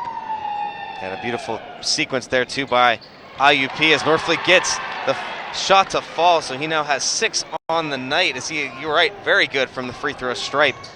This is the largest lead of the night for IUP at 11 points. And the Vulcans trying to answer back now if they possibly can, as Cook faking the shot, going out, setting it back up with Jabby.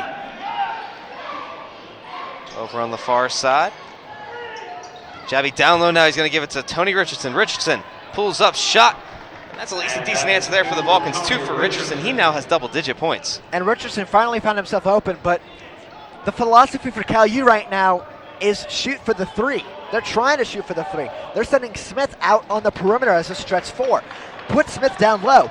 All your work is being done in the paint. I think that's where you need to go to attack this IUP defense. They cannot guard you. Go down there and show them why your post players are pretty good. And right now, driving to the net right there is Jeffers, and we're going to get another foul called here. It looks like on the Vulcans again, and it is on number 22, Tony Richardson. That's his 4th foul. We're going to see Calvin Brown check in for him, as well as Armin Marks going to check into the game too. So a couple of subs going to come in for the Vulcans as, yeah, that puts Tony Richardson in foul trouble, and he is actually he is the leading scorer for the Vulcans so far tonight with 10, so definitely not something the Vulcans want right now, as the first shot attempt is going to be missed by Jeffers. And Jeffers coming in the game 88.9% at the line this year, as Marks comes in for Cook and Richardson checks out for Brown. So definitely rare to see Jeffers miss from the free throw stripe. That one didn't fall though, as it still is a 9-point game up till now as he hits his second attempt. So IUP stretching that lead to 10. Yeah, and it's not their biggest of the game, but Caillou has to keep chopping down at it with 14:03 to go. And we'll see if some of the subs that just came in for the Vulcans will help out, as Brown's one of them trying to get down in low. Doesn't get the shot to fall, but we're going to get a foul called right here. And that's going to be on number 10, Tevin Hanner. That's his first. They'll send Brown to the line. 59% in the year. Not the greatest numbers, but he's not bad. He'll hit about 1 out of every 2. And Brown has had a good impact in this game, especially down low tonight. And actually, he's actually hit a couple of shots, as we saw earlier on. And he hits his first free throw attempt right here. So not just the big presence down low, but also shooting real well tonight as well. Yeah, and 7 points now. And like I said, attack the paint. He did that right there. He got the foul called him. So he didn't get the basket, but he goes to the line and he at least gets that 1 point there. And the rebound after the missed free throw attempt is corralled in by the Crimson Hawks, who bring it back up the court. Vulcans trying to set something up here on defense, try to get the ball right back and not let IUP get any more of a lead. Fake shot right there by Chance. That was a good closeout by Jabby on that fake three-pointer right there by Chance. He probably thought about taking that look, but Jabby with his speed closed in really fast. Chance still handling the ball, gets open for 3, and he gets that shot to fall after the crossover. What a beautiful play right there. Yeah, so when he's guarded by Jabby, he'll decide to just kind of juke him off and say, whoop, put up the 3. And the Vulcans trying to answer back quickly. Jakovic throws it out to Brown, who takes a shot attempt. No good, corralled in by the Crimson Hawks. And Cook get back up to their playmaker Chance. It's tipped by a Vulcan defender. It looked like that went off a Jabby. And the Crimson Hawks are going to retain possession. And the lead up to 12 now, the largest of the night for IUP with 13:04 to go in this half. It could stretch out more, but California's defense has to buckle down and set the tone for their offense too. And right here we see Chance again handling the ball like he has pretty much all night. Double teamed right there, leaves open Jeffers for the shot, no good. Gets his own rebound. Kicks it back out and down low. They're going to go right here to Hanner. No good. It was tipped right there by a Vulcan defender. Jabby bringing it back up. Open look. Marks. Nope. Covered quickly right there. Sling it down. Marks cutting right down into the basket as he gets his first points of the night. And on the opposite end, that block against Hanner's shot was by Richard Smith, who right there just fed the assist into Armin Marks, who was wide open right under the basket. That's the kind of plays I want to be seeing from the Vulcans. Get into the paint and do some moves.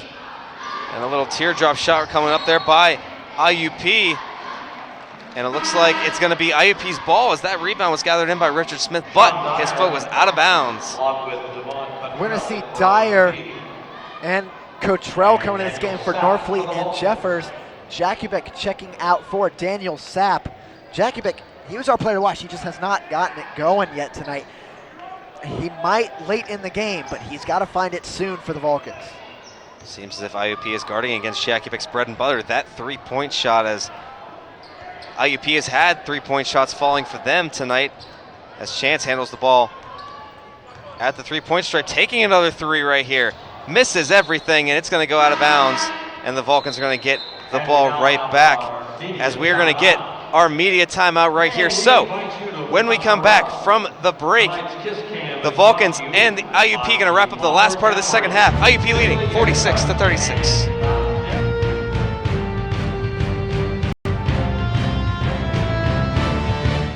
With 18 institutions, my conference is the largest league across all NCAA classifications. With nearly 7,000 student athletes competing in 23 championships, my conference sponsors the most championships in Division II. With a 78% academic success rate, my conference graduates student athletes well above the national average. We compete with passion. we take pride in our efforts in the arena and in the classroom. The Pennsylvania State Athletic Conference. Passion, pride, Pennsylvania. We have so much to celebrate in Division II, but we're especially proud of our commitment to make a wish. Division II student athletes have led a 10-year initiative to raise funds and help grant wishes of children with life-threatening medical conditions. Nearly $3 million have been raised, and hundreds of children's wishes have been granted. We play hard, we work hard, and we support others in need. Why? It's simple. Because we care.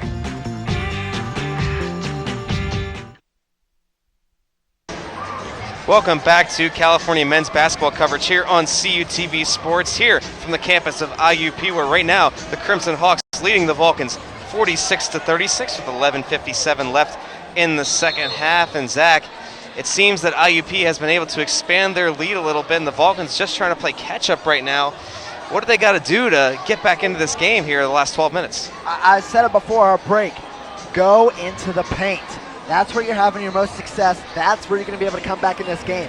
You also have to play defense as well. There's kind of a little bit of confusion. The refs thought it was IUP ball. It's actually a Cal U ball after, I believe it went out of bounds before the break, and it's going to be Armin Marks inbounding for Jabby. And this is where the Vulcans are going to have a chance to answer back. They had a good defensive stop on the far side. Jabby taking a three shot, no good off the rim. And that's going to go out of bounds. The Vulcans continue to not get those three-point shots to fall. And if they're not going to fall, abandon it. Honestly, I think that's the strategy you have to go. If they're not going to fall, you have to go away from it if it's not going to be working for you. I know you're down by 10, and the thought there is I can cut into it a little bit more if I make the three. But defense and high percentage shots are going to make the difference. And there's that defense right there. A steal by Smith is going to go to Marks. They're going to wave it off, though, as it looks like we're going to get a foul called right there, and it's going to be on Sean Dyer. And that's a very fortuitous call for IUP, saying that the foul was on the floor, not giving Armin Marks the easy layup. That might work in IUP's favor if it so happens California does not score in this possession. Well, the Vulcans are going to definitely try to score here on this possession if they can after that fortuitous call. But we're going to get a 5-second violation. I'm sorry about that, as they held the ball looking for a pass. So IUP is going to get the ball right back, and that fortuitous call paid off. Yeah, it definitely paid off for IUP, and right there California just squandered another opportunity to cut into the lead. Now they got to play defense now, as we're going to get a far pass to the far side out to Yard. Yard going to the net. Misses the first shot. They're going to throw it up. Number 21, Cottrell down there. And we're going to get a foul called here against IUP. Foul call on Jeremy Jeffers. And that one's going to be called on Jeremy Jeffers, who is going to the net trying to get that shot to fall. And right now, California, they're figuratively in the bonus because IUP has 16 fouls. California still has one to give until the bonus. So the Vulcans see if they try to go for that easy down low play, get those 2 points at a time. Giving it out to Jabby. Jabby gonna throw it down low to Brown. Marks has it, fakes the shot, gets it stolen away, trying to get the ball back. Vulcans defending chance like crazy right there, and they're gonna call a foul. We'll have to wait to see who it is on with three different defenders right there. And that's gonna be called on Sapp, one of the three defenders down there, his first of the night. And now that puts IUP in the bonus too. So we're going to be shooting free throws from here on out, where California actually has had the advantage in that category. And I said it could help California cut into this 10-point deficit. Especially if Khalil Jabby is the one going to the line. He seems to be doing pretty good from that line so far here tonight. Now IUP bringing the ball back up, giving it out to Yard on the far side, but back to Chance, who quickly is getting it out of his hands into his other teammates. Now that's Dyer going to the net. Out to the far side now, and back down to Dyer. Dyer with the shot for three, misses everything, got a little bit of the net. IUP retains possession though. And it did not hit rim, so the shot clock does not reset. Down to 5 seconds in the shot right there, a three-point attempt. This time hits the rim, another rebound for IUP. Holding possession now is Chance. These IUP definitely seem to dominate play right now with those rebounds on the offensive side. Going to the net, a little bit of a teardrop shot by Dyer. He just snuck right through all the defenders. And I've not seen Dyer play before this game, but he's definitely impressed me with the ability he's shown to work the paint, being only 6 feet tall. So the Vulcans now trying to set it up. Daniel Sapp out to the far side to Marks. As they need to try to answer quickly here. Time is running out on them here as Daniel Sapp going to give the ball back over to Smith. Smith gives it to Brown for the shot. Doesn't get it to fall though. And now IUP bringing it back. At the same man, Devontae Chance setting up all these plays for IUP, waiting for it out on the far perimeter. I think IUP is starting to get into the mode of kill the clock. And that's what they seem to be doing right now. Chance just holding onto the ball, dribbling around defenders. Finally gives it off to Jeffers as they try to work that perimeter game once again. Down to 7 on the shot clock though. Chance, got to do something with it. Goes towards the basket, gets defended well. Stolen by the Vulcans. There's not even going to be any challenge as that is Armin Marks throwing down the dunk for 2.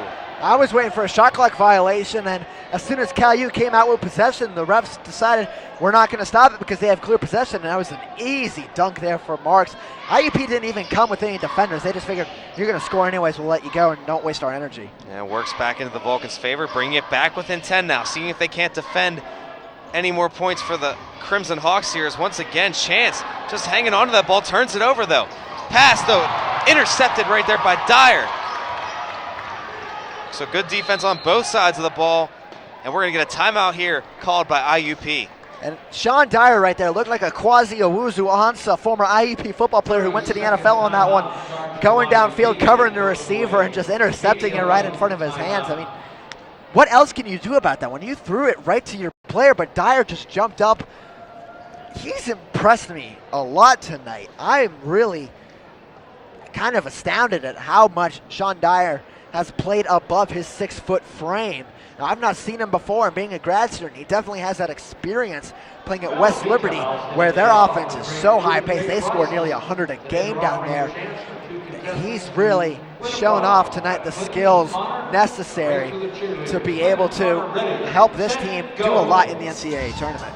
Not only is Dyer, he's actually leading all scorers right now with 14 points. So he's leading in the score sheet, but he's also doing real good, as you saw right there. With the speed on defense, he came out of nowhere to steal that ball. And he's got rebounds, he's gotten the shots to fall, as he's done just a fantastic job tonight for IUP. Yeah, and when you look at other people for IUP, Chance, Cottrell and Jeffers, they're doing a lot of work too. We've not seen Daddy Ubede in a long while because he has those 4 fouls. Same with Tony Richardson. And a couple subs here for the Vulcans. We just see Cook and Jakubik into the game for Sapp and Marks. And we'll see if Jakubik and Cook, they've been 2 guys that can hit the long-range shots, even if anything, if they're 2-point long-range shots. Only 4 points between the both of them. That's all Jakubik. So we'll see if they can have a factor down the stretch with 8:16 left on the clock. Of course, IUP, though, holding possession right now after that long series and a couple of steals. As they're going to give it over there to Dyer. Dyer and Chance seem to be the ones working the magic on this offense so far for the Crimson Hawks. Dyer holding on, about 10 seconds left on the shot clock, taking the long 3, and he sinks that 3-point shot as well as the foul. Again, just impressive play by Dyer. And we may see something that I've never seen before in a game, as we actually have our media timeout with 7:55 left, so we're going to have to wait possibly to see it. We could see a 4-point play, and I've never seen that in a PSAC basketball game where I've seen it on TV, because I'm from Atlanta. I'm a Hawks fan, so yeah, they're #1 in the Eastern Conference right now. I watch Kyle Korver a lot, and you know, I see him make all those 4-point plays a lot because he shoots a lot of threes, but never before in the PSAC. You see right there, the best way to watch these games that we are filming right now, CUTV Sports 1 YouTube page. You can see this game, a lot of earlier men's games, and of course you can see the women's game from earlier today where Cal U dominated IUP, and what was the best performance I've seen Cal U ever have up against IUP in basketball since I've been at Cal U. And you see that on our Facebook page. If you follow us on Facebook, you'll get notifications of when those videos are on YouTube, as well as some pictures and other things. And I'm going to continue the social media cycle. Go to Twitter this time, at CUTV_PA. where you can find out where we're going on our shoes, and for the best way to stay up to date on Vulcans information, go to calvulcans.com, where today it was actually National Signing Day for football. The recruiting class for the football team was announced today as well. You can follow some of the information for the women's basketball team, the men's basketball team, softball and baseball starting up as well. As I just went through the whole social media circuit, I'm going to give it to you as I take a break. And that was a lot to cover right there, Zach. Good job right there. Yeah, all good ways to keep track of what we're doing here at CUTV, not just for sports news, but everything else as well. As we get back into action, we're looking to see if that 4-point play can happen, as the three-pointer was made by Dyer, who continues to impress all of us here tonight. And he now has the chance for those 4 points with the free throw attempt, of course, on the season, 68.5%. So doing a decent job. He's not missed yet tonight, though. We'll see here for the shot attempt. It falls, so we do see that 4-point play that you were talking about, Zach, and IUP now extends that lead 52-38. And, you know, if you're Cal U's defense, it's like, what do we have to do to stop them? I mean, they just scored 4 points in one possession. Well, if anything, you got the antidote for that is answering on offense as Jakubic holds on to the ball, sending it over back to Cook, who takes a 3-point shot, gets it to fall. So how about that? Drew Cook, no points up to this point, but he gets a big 3-pointer there. And finally, a 3-pointer falls for California. Maybe you start riding with Cook if you can get the hot hand. And now down low as they give it out to Cottrell. They wanted to go down low to get the layup, but nothing was working there, so they put it back out to the perimeter. As Chance and Dyer once again trying to set something up for the Crimson Hawks. Vulcans looking, cycling their defenders right now. Chance gonna dribble in, try to cut to the basket again, covered by 2 guys, leaves the open shot there. It doesn't fall for, that was number 23, Norfleet. IUP retains possession. Norfleet coming down low, missed the shot. And again, a block right there. It's gonna go out of bounds though, off of Calvin Brown, who had a good block on that shot. We're seeing Tony Richardson check in for Richard Smith. Richardson has to be careful because he has those 4 fouls. 6:51 to go here in the second half. Khalil Jabi also coming in for Jake Jakubic. And it looks like the Vulcans going to leave Cook out there, especially after that 3-point play on that 3-point shot. And they get it back out Chance right now. They're going to get it back out here to Norfleet. Norfleet dribbling on the play. And once again, they're going to slow it down. Trying to burn some of that clock. He dribbles in towards the net, does Norfleet. Back out top. Oh, but we're going to get a travel called right here on Dyers. It looks like he went to jump up and make a pass. Wasn't able to do it, though. Yeah, and Dyer, he's not afraid to try and do some moves in traffic. We've seen that tonight. He'll shoot a 3 in traffic, try to pass it out there, just jiggled his feet a little bit, and now KU can bring it within single digits if they score here. That's the big man Calvin Brown passing it over to Marks. We've seen Calvin Brown a lot more at the perimeter tonight. Interesting to see right there as Jabi handles the ball, gives it out to Cook, fakes the shot. Trying to look for an open man right there. He finally finds it in Jabi. Down low, back out top. Marks, open 3-point. Gets it to fall, so right like that, the Vulcans have 2 3-point attempts fall for them. And, you know, maybe that opens the floodgates. You got 6 minutes to go. You're down by 8. There's still time to come back in this one. Oh, but an open 3 look there for IUP. Doesn't fall right there for Jeffers. And that actually only was a 2 because his foot was on the line. You could barely see it from the angle we're at. Hard to tell, but I could see just a little bit sliver of his tennis shoe on that line. Glad I got you up here to help me out with those right there as we see the ball go out of bounds, and they're going to say that it last touched an IUP player, so another big turnover. Vulcans with another opportunity. You've got 5:37 to go. As we're going to see Tevin Hanner in for Devon Contrell. The 3s are starting to go in, but you cannot rely on them. Don't think, okay, I can hit a 3, he can hit a 3, maybe I can hit another 3. Work the paint, then try and find the open looks for 3. Be able to set your time, set your feet, be able to get the shot off. Good to see the Vulcans hitting a couple of those, but you are right on that as we see Brown going to the net. Working against a couple of defenders, almost got that shot to fall, but no good. IUP retains it back, but we get a whistle blown right here. And we're going to get another foul called on Cal as it's Calvin Brown that time. And that's his 4th, so him and Richardson both have 4 fouls now. We're going to see Richard Smith check back into the game. That's also the bonus for IUP. So Jeffers going to go to the line on the year, 88.9% as Brown checks out for Smith. So yes, a couple of Vulcans in foul trouble, and it is still a very close game, so you want to be careful. Don't want to lose too many players to foul trouble, as the shot from Jeffers is going to fall for the first one, and it is a 1-and-1, so we'll get a second shot attempt right here as we get Jake Jakubek coming back in for Drew Cook. And I think that's the offensive move, because Cook, yeah, he hit that 1 3-pointer, but he's a much better defensive player. I think you got to get the offense out there for Jake Jakubek, because you have to imagine he'll get hot at some point. Now Jeffers getting the friendly roll right there. That one looked to go out, but it went into the basket nonetheless. And that extends the lead to 10 now for the Crimson Hawks. So now the Vulcans trying to get something again on offense. Down low here, Tony Richardson, but good there all night. Blocked right there though, but they're still gonna say it was a foul on Tevin Hanner. That was a very close call. But they say he got part of the hand right there, so break for the Vulcans. And you know what? That actually may turn out to be a kind of a good move for IUP, because Richardson, not the best free throw shooter. If he can hit one or both, then it works in Cal's favor, but he could miss both and it worked out for IUP anyways. And Richardson, the first shot doesn't fall, as he actually leads the Vulcans in scoring right now with his 10 points. Yeah, right behind him is Jabby with 9. You also have Brown with 7 and Marks with 7. That one's good though, so at least made one of the two. That's at least a good benefit for the Vulcans. And now they're gonna pressure up high here on the inbounds pass. And they're gonna back off here though, as Devontae Chance bringing it up the court, trying to avoid that 10-second violation.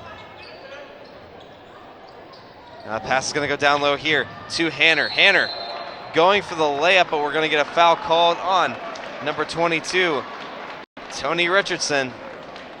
And that means he is done. That is his 5th foul of the night, so your leading scorer now out of the game for the Vulcans. And you have to imagine you might see Calvin Brown come back into the game. So we have 4:45 left. Either Calvin Brown, maybe Dombrowski. Looks like Brown is the one coming off the bench though. And that's another guy right there in Calvin Brown who has 4 fouls. So you may end up, if you're the Vulcans, with only one of your big guys left in Josh Dombrowski, as a couple of your guys have just gotten into foul trouble tonight. Yeah, and you cannot say Richardson didn't work tonight though. 11 points, it's his best output in a very long time. I'm actually impressed with the way he played tonight. A couple rebounds in there as well. So he had a good night, I think. Only 3 points this half, but 11 total to lead your team right now, and you exit the game with 4:45 left. That's a pretty darn good night in my opinion. Very impressive from him, as Tevin Hanner's first free throw is going to fall. So IUP now extending that lead again to double digits, 55-45 with 4:45 left on the clock. Now Tevin Hanner. Second shot does fall as well, so he now has 4 on the night. And it seems like that slow start IUP had from the line has really gone away, as they've really started to hit a lot of their free throws. So the Vulcans inbound, rolling it out to half court as they're trying to save as much clock as they possibly can here. Khalil Jabby sending it back out to Richard Smith. And Richard Smith coming in on the near side right here. Back out to Jabby. It looks like he's trying to get something down low maybe. This one over to Brown. Jakubek handling it. Trying to move around the defenders, can't quite do it. Brown feeding it down low to Marks, coming in, and he doesn't get the shot. So IUP quickly back up the court. Chance trying to send the pass, and we're gonna need a whistle right here. They're gonna say a travel call right there on Chance as he tried to go to the basket and pass at the same time.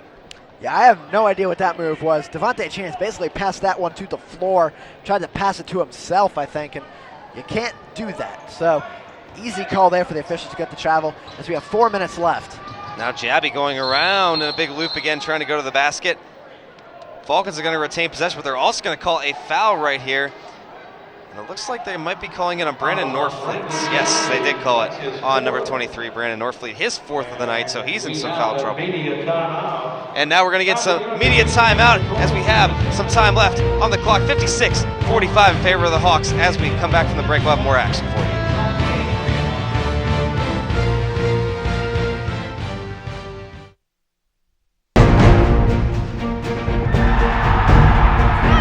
NCAA Division II has much to cheer about, as nearly 100,000 student athletes compete with passion and pride. And I'm pleased to share the best news of all. Student athletes are outperforming the rest of the D2 student body in graduation rates. Just another reason why you'll hear us say with pride, I chose Division II. Learn more at d2sa.org. With 18 institutions, my conference is the largest league across all NCAA classifications. With nearly 7,000 student athletes competing in 23 championships, my conference sponsors the most championships in Division II. With a 78% academic success rate, my conference graduates student athletes well above the national average. We compete with passion. We take pride in our efforts in the arena and in the classroom. The Pennsylvania State Athletic Conference. Passion, pride, Pennsylvania. Welcome back to the KCAC here on the campus of IUP, where we have the Crimson Hawks leading the Vulcans 56-45 in men's basketball action with 3:58 left on the clock. Getting set to end out the last little bit of play here between these two teams. And Zach, so far it looks like Crimson Hawks have been able to hold on to their lead and in fact expand it, as they've had a very good second half. Yeah, it was 4 points at halftime. Since then, California's only scored 18 points in this half compared to IUP's 25. So IUP, their offense is just so good, as we see Jabby at the line for 2 shots. And Jabby has been very good from the free throw stripe tonight, and as I say that, unfortunately misses his first one. A rare thing to see here tonight from him. So the Vulcans, though, if they want to get back into this game especially, these free throws are going to be very pivotal. Yeah, Jabby has 9 points in the game. If he makes this one, he's the second Vulcan to double figures. And he does get it to fall, so along with Tony Richardson, who has fouled out of this one, he now has double-digit points with 10. IUP trying to bring it back up again. Pressured man-on-man here from the Vulcans. Quick passing, though, gives us a chance. Down in the near corner, going to bring it back up to the top of the arc. Trying to set something up here, as IUP looking to just expand on their lead. Norfleet handling it over to Jeffers, who cuts to the net, and he gets the layup to fall. Good play there by Jeffers. And the Vulcans quickly back up the court. Jabby, though, with a good play of his own as he goes to the basket, and he's going to get fouled. And it looks like it's going to be on Tevin Hanner, number 10 of the Crimson Hawks. That's his third foul. Jabby going to go back to the line, try and cut back into this. It's a 12-point lead for IUP. 3:22 left, though, so still time, but it's going to take a lot of effort from Cal U to be able to do this one. And if anything, the Vulcans, we've seen them be a comeback team before. They could do it again, even though it is late in this one, as Khalil Jabby starting to help that cause right off the bat with that free throw is made right there on his first attempt. Now waiting to take his second, as we looks like Drew Cook is going to sub in after this shot. Or whenever play is stopped next. Rebound almost for the Vulcans, and it looks like we're going to get a foul right there. And it's going to be on Tevin Hanner once again. So that's his fourth. Mark's going to go to the line now. And Cook is going to be checking in for the Vulcans in just a moment. Marks can cut this down to single digits if he can hit both. On the year, 71.7%. That's right, and you get the chance to take all these free throw attempts now, as he got fouled 2 times in a row. And Marks makes his first one, so that's a big shot to make right there, as now the Vulcans down by 10, trying to make it a single-digit deficit. Marks making the second free throw, so a couple of big ones right there for the Vulcans, as Drew Cook is finally going to be able to sub in here for Jakubik. And Cook, he's definitely in there for defensive purposes. It's a 9-point game now, 3:20 to go. IUP, they still have to play offense. They can't just rely on some good defense, as Brown, he gets the steal, but he's going to be out of bounds. No foul called there either. That was a huge call that could have gone against California there. That was an aggressive play right there, definitely by Calvin Brown. And a good attempt, too, for the Vulcans, but Hawks going to retain possession. They'll pass it in here, as Chance trying to hold on to it probably as long as he can, as the clock ticking down to nearly 3 minutes left in this game. Now Norfleet going to pass it down low to Hanner. Hanner back to Norfleet, who's trying to get around these defenders for Cal, but they're holding their ground. It's tipped out, but it's going to be off of Jabby. So IUP going to retain possession with 7 on the shot clock. as well as 2:53 on the game clock. If California can get a stop here, this definitely changes things for IUP, especially because you're only up by 9. Clock ticking down now as that's going to be handled by Dyer. Dyer going to the net, and a big block right there. It looks like Armin Marks came up to block that one. What a job. And he's going to get the ball now on offense for the Vulcans. Brown passing it over. Cook. And the Vulcans trying to set something up. Don't want to waste too much time here, though, if they can. Jabby going to the net, finding the lane. Beautiful. Tucked it under right there. Gets the layup to fall. And a timeout is going to be called right after that by the Vulcans. So that's 13 for Jabby. Now he takes over the team lead. It's a 7-point game, 2:25 to go. I honestly thought IUP was going to start pulling away in the last few minutes or so of this game time action, but California, they're not backing down, and we've said it before, their second half team, just maybe they saved it for the end this time. And that's the tenacity for the Vulcans. We take a look, upcoming broadcast here. We're looking ahead after this one for the Vulcans. We talked about it a little bit earlier. Next game, of course, is going to be on Saturday against Clarion. And then we'll go to Pitt Johnstown. And then we have a couple of home games in a row, Seton Hill and Gannon on the 21st. Yes, and for those of you that have possibly plans to go to the Clarion game this Saturday, programming note, it has been changed to 3 o'clock on Saturday.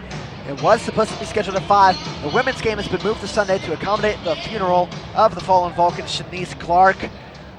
So that game will now tip off at 3 o'clock. You can go to calvulcans.com or the PSAC website. They may have some information about that if you are further interested. And getting back to action now, IUP inbounding it. Vulcans trying to get the ball back as quickly as possible. This has become a very good game now with 2:15 on the clock. Chance getting it back out to Dyer. Now this is going to be Norfleet cutting it out back to Dyer, who's cutting to the net, trying to get there, and he gets that layup to fall. Dyer just cutting between the Cal defenders, getting it to fall. That's 20, a game high for Dyer. Now this is Cook handling it out on the far corner right there, or the near corner right there, I should say. Mark's going to pass it now back out. Quick passes, Cook wide open. No good. Rebound to IUP. Bring it back out to Chance. Pass. Oh, a big block right there. It looked like by Calvin Brown, but we're going to get a foul called nonetheless as one of IUP's players. I can't see who that is exactly. Fell right down into the net, and that's actually going to be called on Brown. The foul is, and that was Tevin Hanner going in to the bottom of the basket. And honestly, Damon, I don't agree with that call. I thought that was a clean block. I thought Brown had it all the way. Him and I think it was actually Marks down there with him. I thought they had the block the entire way. I thought he got his hand on it before it hit the glass. I did not see any contact. I saw contact after the shot, but not enough to possibly warrant a foul call as 3 players are going for the rebound. I don't agree with that one there, but the refs are down there to make the calls, not us. From what I saw, I think play should have probably continued. It was definitely a tough call to make as there was a big scrum right down there as IUP was going for the layup on that one, and we're going to see now, of course, Tevin Hanner, the one that got fouled into the bottom of the basket, going to take some free throw attempts now. And we did see as well, by the way, Jakubik subbed in for the fouled out Brown, and Hanner's first shot is going to fall as he now has 5 on the night. And it seems everybody that's been in except for Cornell Yard has scored tonight for IUP.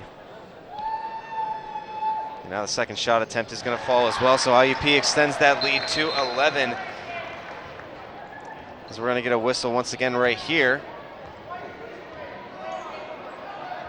And we're going to get a foul called, it looks like on IUP right there, and that was on number 23, Brandon Norfleet.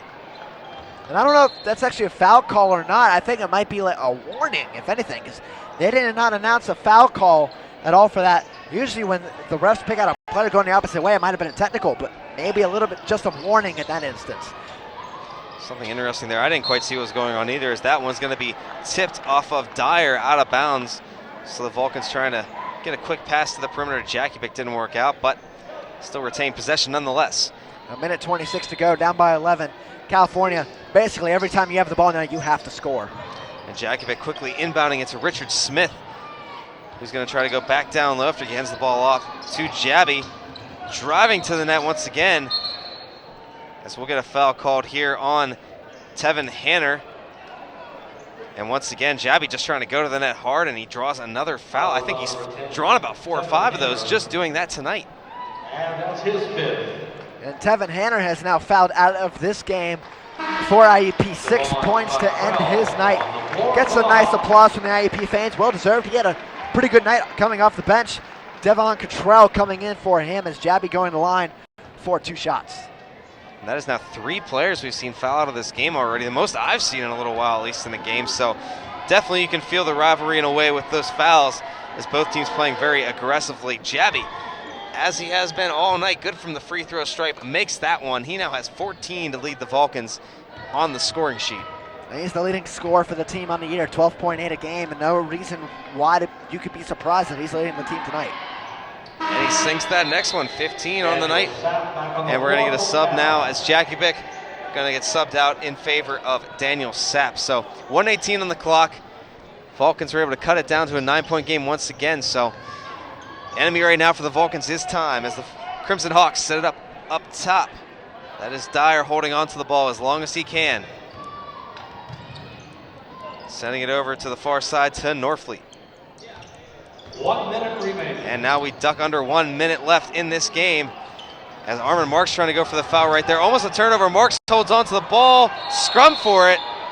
Looks like it's going to be a jump ball in favor of the Vulcans. We're going to see Jackie Bick check in for Daniel Sapp here.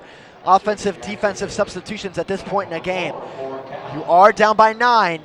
52 seconds left. It's possible. I just don't know if it's plausible at this point in the game. Down by 9, you need at least probably 2.5, 3 minutes to be able to come back from that. Like I said, you have to score at every possession. It all starts right here. Well, I know in my major possible is a very good thing as Marks pulls up for 3. Doesn't get it to fall. Rebound by IUP as they're going to fake the pass right there. Dyer goes up the court with it. Dribbles down low, giving it to Cottrell. And almost an open 3 look there for Jeffers. He doesn't want to do it. He's just going to hold the clock as it looks like it's just about a 9-second difference between the game clock and the shot clock. And figuratively, Damon, this one's pretty much over with only 20 seconds to go.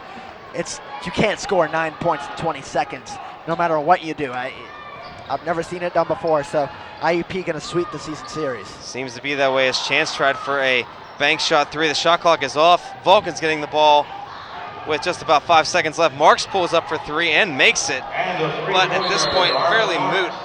But Marks still able to get that 3 to fall. And you hit that 3 there. You needed that the last possession to make it a 6-point game. Now it's 6 point with 4 seconds left. Not a lot you can do. You can steal it, hope to hit a 3, call a timeout, steal it, hope to hit a 3, and maybe go to overtime, but I doubt you could do that in 4 seconds. And with 4 seconds left, the Vulcans are playing a full court press right now. IUP inbounding it, and they're still going to get the foul right here on number 23, Daniel Sapp, drawing that one. And I guess the hope there is that he misses, but with 2.4 seconds left, I don't understand the reason to foul there. I mean, it's so hard to score 6 points in even a minute, let alone 2.5 seconds. And nonetheless, that is going to send, actually, I apologize, that was Dyer actually is going to send it to the line. So with 2.4 seconds left, IUP just with a chance to extend their lead, and Dyer just has a chance to extend his scoring of the night.